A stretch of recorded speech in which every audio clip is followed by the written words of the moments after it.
Last one we're talking about is the ranked matchup between Kansas State and Oklahoma State, and Kansas State dominated 42-20 in this one. Let's go over the highest graded players, starting with the Wildcats. DJ Giddens, who was fantastic at 82.1. Avery Johnson actually was the highest graded player, 86.9. We'll get into him in a little bit. But Will Ancio at a 79.8. Austin Romaine at a 76.1. Marquis Siegel, at a 73.9. And Jacob Parrish at a 73.5. Let's go over to the Cowboys now with their highest graded players in this one against Kansas State. Their highest graded player was Corey Black at a 79.9. Iman Oates at a 68.7, DeJuan Stribling at a 68.5, Cam Smith at a 66.5, Ollie Gordon at a 64.6, and Alan Bowman rounding it out at a 51.1 in this one. So, Dawn, for you, what was the stat that told the story in this massive win for Kansas State? Well, I'm going to go the Oklahoma State side, and they teased us, Max. They teased us. We thought Ollie Gordon was back. For 15 minutes, we thought Ollie Gordon was back. First quarter, he had 9 carries for 72 yards. He forced 3 missed tackles. He had 2 explosive runs. That's 8 yards a carry, right? Yeah. And it looked like, oh, okay, this is the Oklahoma State we were looking for. Yep. And the rest of the game, the last 3 quarters, he had 6 carries for 4 yards. and it is just it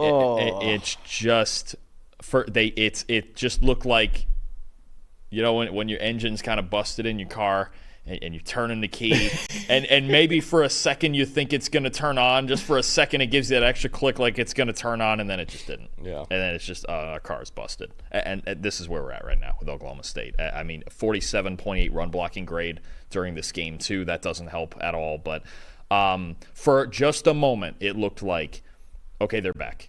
And Ollie Gordon's coming, and he's 8 yards a carry, and we got explosives, and maybe we can go into Manhattan and save our season. No. It's just, this is where we're at with Oklahoma State. I mean, there would have to be a dramatic turnaround. Now you've already got 2 conference losses to 2 of the contenders in the conference. And look, we said it before the Utah game. Alan Bowman cannot carry your team all season. No. Just can't. He's okay.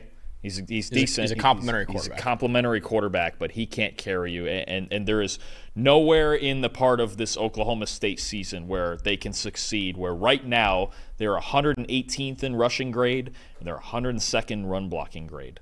They're going nowhere with that. No. And honestly, we got just a glimmer of it, just a glimmer of hope in this first quarter, and then it went away, and that was it. And it really feels like Oklahoma State's season is in dire straits because they just can't run the football. Dude. This was not the design of this team. This is not how they're built. The whole idea of this team was that Ollie Gordon would carry us. And actually, to be honest, their receiving core with DeJuan Stribling, and they still have Brendan Presley, it's kind of sad to see because I think their receiving core is really improved from last year. Oh, really good. Yeah. And now they just can't take advantage of it because this is not the one-dimensional team. If they were going to be one-dimensional, this is not the way we thought it would be. And now they're not one-dimensional because you just saw Alan Bowman now grading in the 50s. Can't carry you. The guy that was supposed to carry you was Ollie Gordon, and it's just through 5 games now. I don't think it's coming. No, so you look at the grades right now. Oklahoma State this year, Dawn, is 102nd in the country in run blocking grade.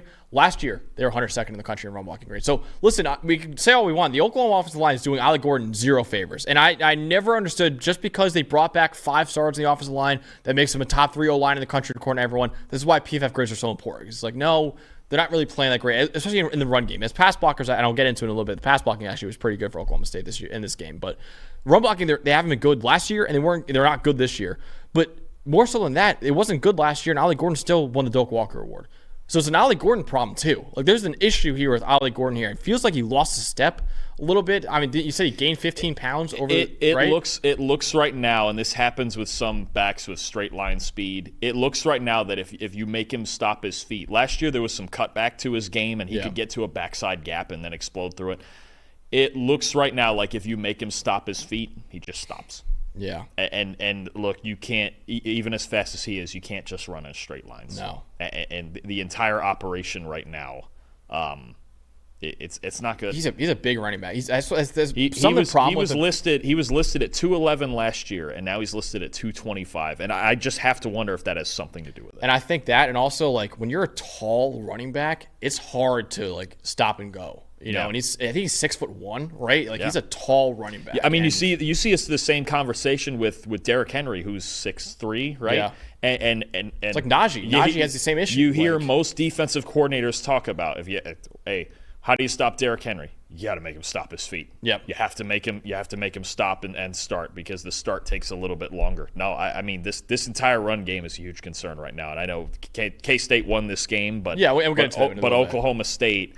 I mentioned about the handful of teams I think can win the conference. I don't think they're one of them. No. Not with this offense like this. So our fantasy social guy, Beckett Mesco, awesome guy. But he, last year, we're not doing this anymore, but last year, whenever a fantasy guy would not play well, got a superstar you had going into the year, he would put his face on a milk carton and be like, have you seen this man? I feel like he would have done this for Ollie Gordon. Like, have you seen this man? Like, where has Ollie Gordon been? So it's been sad, honestly, for a guy that we had, Dalton, as a number 2 player in college football entering the year, and he is just looks like a shell of himself right now. Yeah, the entire operation is just not there on their offense. Yeah, he looks like a shell of himself. It's sad. But Oklahoma State, listen, my stat to tell the story, not on the offense, defensively too, this is a mess for Oklahoma State. 61.5 offensive grade, 57.1 defensive grade in this loss to Kansas State. Only the second time in the last 2 years that they were sub 65 in both offensive grade and defensive grade in the same game. Dalton, the only other time over the last 2 years was in that Big 12 title game last year against Texas when they got absolutely dominated in that one. Yesterday against Kansas State, sub 65 grades in passing, receiving, rushing, run blocking, run defense, pass rushing, and coverage. That's everything. That's everything but pass blocking. That's everything. That's pretty much everything. They had an 88.4 pass blocking grade, so they did a good job of protecting Alan Bowman yesterday. But other than that, nothing, man. And you talked about the offense already and how they're just so one-dimensional. Not even one-dimensional, zero-dimensional. They had nothing on offense yesterday. On defense, though, this front seven could not do anything against Kansas State. They couldn't stop the run. They couldn't get any pass rush. Second straight game now that they got dominated on the ground. And you talked about Arizona before, how Arizona against QB run, against sideline, that's their issue, but downhill, they're good. Oklahoma State, sideline, they're not good. Downhill, they're not good because Mekhi Bernard dominated them, and Kansas State sideline run game dominated them as well. So I was really this is a horrible all-around team performance by Oklahoma State in this one, and the offense couldn't do anything in the second half. They averaged negative .243 EPA per play in the second half. So the offense is really bad, and the defense was even worse, honestly, and this is why they got destroyed by Kansas State in this game. Yeah, no, and look, K-State, again, they played to their identity, and this is why we liked K-State in this game, is they played to their identity, they played to their best players, they leaned on them, and I'll just say it, they leaned on their quarterback in this game. I'm going to go most impressive Avery Johnson, because you've got a guy who came off his worst career game, I would say. Was that the worst game of his career last week, you'd say? Probably, I would say so, right? In BYU, it was kind of a mess. He had his best game of his career yesterday. To bounce back for a young kid like that, to bounce back and have a game the way he did. 19 of 31, 259 yards, 2 big-time throws, an 86.9 overall grade. We know he can run the ball too. Career high overall grade. To bounce back after last week and the beating they took in BYU was a 3-phase beating. BYU was the better team on the field last week. Yep. And to bounce back like this and get right back on the horse. With a 3-phase beating. Yeah, with a 3-phase beating of Oklahoma State. It really impressive at what could have been a serious inflection point for K-State's season and for Avery Johnson himself to come back out and play that well yesterday. That means a lot. And again, we talk about Oklahoma State, but K-State's defense, they're fundamentally sound, solid defense, right? But to me, that's the biggest story is Avery Johnson bouncing back, getting up off the mat, and playing a game like this. Really impressive stuff. Absolutely. So my most impressive is really the same thing. More so than that, but the Kansas State run game. 300 rushing yards in this one. Those three guys. Unreal. And Dalton, 300 rushing yards, 202 rushing yards after contact as well. DJ Giddens, we have a lot of people in the chat talking about DJ Giddens right now, and deservedly so. Oh my God. 187 rushing yards, 150 rushing yards after contact against Oklahoma State. He had a touchdown and 5 broken tackles. And Dawn, I'm going to do the math right now. I actually wrote down my notes because I'm smart. 187 rushing yards on 15 carries. That's 12 and a half yards a carry against Oklahoma State in this one. And Avery Johnson as well, 60 rushing yards, and 2 touchdowns too. So Dylan Edwards had a decent game as well, but DJ Giddens with 187 rushing yards on only 15 carries, 150 after contact. Avery Johnson with a couple scores on the ground as well. This is Kansas State football, and Oklahoma State could do nothing to stop it. It sounds so weird that Kansas State has had massive results in each of the last 3 weeks. They beat Arizona soundly. They got destroyed by BYU, and they destroyed Oklahoma State this week. I still feel like I've learned nothing new about them. This is what they are. This is just who they are. This is what they are. So it's like they've got this 3-headed rushing monster, and if they get on you, yeah, you're going to get run over. And I said it before, I'll say it again. How fun is that game going to be in a couple weeks? Oh both teams fresh off a bye week. K-State going to Colorado. Their run game, which may even be might even be better than UCF's when you really look at it. And Avery Johnson's got a level of speed that KJ Jefferson doesn't.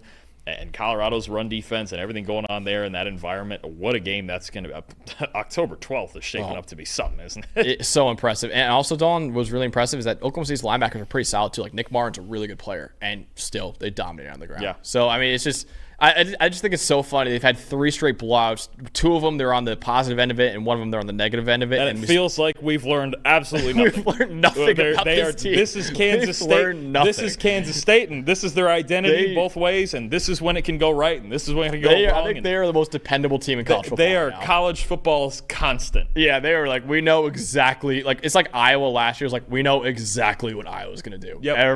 No matter who they're playing, we know exactly what they're going to be like. So, Kansas State's the same thing. So, massive win for K-State, though, keeping their Big 12 title hopes alive. And Oklahoma State, it has a lot of got to look in the mirror now, right now, because it's been a rough one. And listen, 2 conference losses. Almost every Big 12 title game, and we'll see in the new conference, obviously, but almost every Big 12 title game featured a team with 2 conference losses. It's not over yet if they could just completely turn this around, but you're going backwards right now for Oklahoma State, and that's not where you want to go. So 2 straight losses for Oklahoma State, and Kansas State bounced back with a big win